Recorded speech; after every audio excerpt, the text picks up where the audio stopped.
Hello guys, আসসালামু আলাইকুম। তো স্বাগতম জানাচ্ছি আমাদের আরো একটি নতুন ভিডিওতে। তো গত ভিডিওতে আমরা আলোচনা করতেছিলাম নবম দশম শ্রেণীর বিজ্ঞান বই থেকে সপ্তম অধ্যায় পিএইচ এর মান জানার প্রয়োজনীয়তা সম্পর্কে।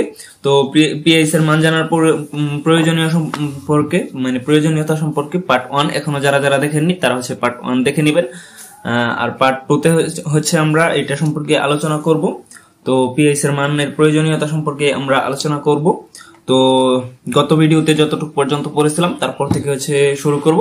তো এখনো যারা যারা চ্যানেলটি সাবস্ক্রাইব করেনি চ্যানেলটি সাবস্ক্রাইব করে বেল বাটনটি বাজিয়ে দিবেন। ভিডিওতে একটি লাইক দিয়ে দিন, কমেন্ট করে আপনার মতামত জানাতে পারেন। তো আমরা আলোচনা শুরু করব। তার আগে আমাদের official YouTube channel Niloy Ahmed Sohan, এটা এখনো যারা যারা সাবস্ক্রাইব করেনি তারা চ্যানেলটি সাবস্ক্রাইব করে বেল বাটনটি বাজিয়ে দিবেন। ওখানে আমার সোশ্যাল মিডিয়ার লিঙ্কগুলো দেওয়া আছে, ওখানে আমাকে ফলো করতে পারেন। তো আমরা আলোচনা শুরু করছি পার্ট 2 এর। আবার কিছু কিছু খাদ্যশস্য আছে, যেমন ডাল, মিষ্টি, ভুট্টা, তো যেগুলো অ্যাসিডিটি কমাতে সাহায্য করে। দুধ জাতীয় খাবারের মধ্যে সয়া মাখন, ছাগলের দুধ থেকে তৈরি করা মাখন, সয়া দুধ, বাদাম দুধ, এগুলো ক্ষারধর্মী বা অ্যাসিডিটি কমাতে পারে। তো কি কি উপাদান আমাদের অ্যাসিডিটি কমাতে পারে সেই সম্পর্কে আমরা জেনে নিলাম। তো যাই হোক, নানা রকমের বাদাম, চা, সবুজ চা, আদা চা খেয়েও অতিরিক্ত অ্যাসিড কমানো যায়। তো আমরা এগুলো সম্পর্কে জেনে নিলাম। তারপর আমাদের ভিডিওর টাইটেল যেটা বা আলোচনার বিষয় যেটা সেটা আমরা এখন পড়ব।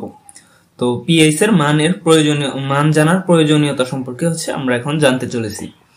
তো তোমরা জানো কোন একটি পদার্থ অ্যাসিড, ক্ষার না নিরপেক্ষ তার নির্দেশক ব্যবহার করে জানা যায়।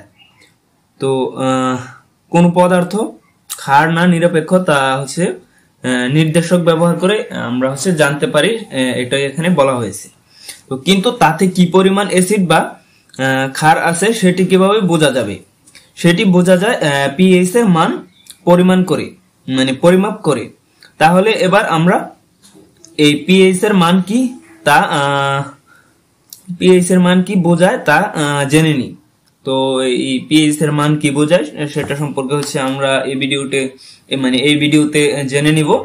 তো এখানে কয়েকটি কালারের একটা চার্টের মতো দেওয়া রয়েছে, কি বলবো, লাইটিং দেখেন না, কি সেটের সেট আছে না, যে বক্সের সাথে যে সেট ব্যবহার করা হয় সেটাতে দেখবেন কয়েকটি কালারে উপর নিচ করে কয়েকটি লাইটিং বা কালারফুল লাইট দেওয়া থাকে, এলইডি।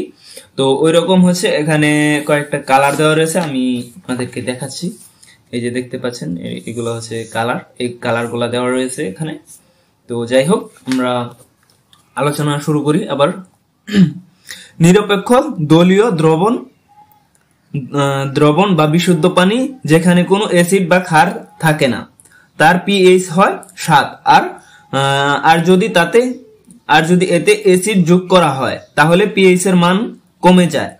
যত বেশি অ্যাসিড যোগ করা যায় পিএইচ এর মান ততই কমে যায়। পক্ষান্তরে যদি বিশুদ্ধ পানি বা নিরপেক্ষ জলীয় দ্রবণে ক্ষার যোগ করা হয় তাহলে পিএইচ এর মান বাড়তে থাকে। যত বেশি ক্ষার যোগ করা হয় পিএইচ এর মান ততই বাড়তে থাকে। তো আশা করি বুঝতে পারছেন। আজকের মতো এ পর্যন্তই। ভালো থাকবেন, সুস্থ থাকবেন। আল্লাহ হাফেজ।